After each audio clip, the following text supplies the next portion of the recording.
Tita Rona. So ngayon, tamad magluto ang inyong Tita Rona. Kaya, eto na ang sagot sa aking lunch. From Korean store in Daly City, Shin, ano pangalan ko?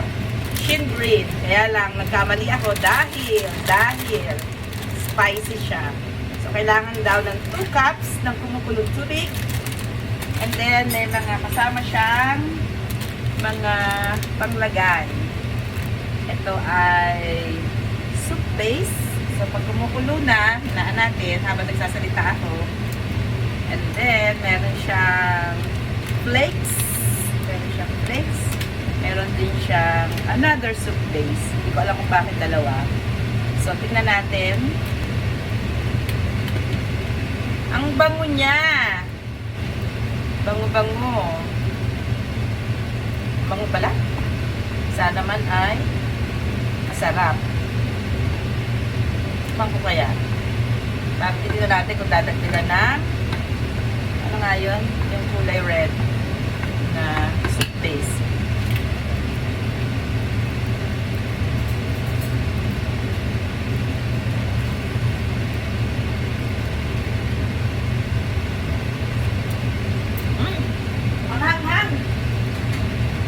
Grabe ang hanghang. Ito, yung pampaanghang. Ito nadadagdagan kasi sobrang anghang. Lagyan kaya natin ng green onion para magkakulay naman at magkalasa. Malasa naman siya kaya lang spicy. So, mga 1 minute na lang. Luto na siya. At pwede na mag-lunch na Tita Rona ng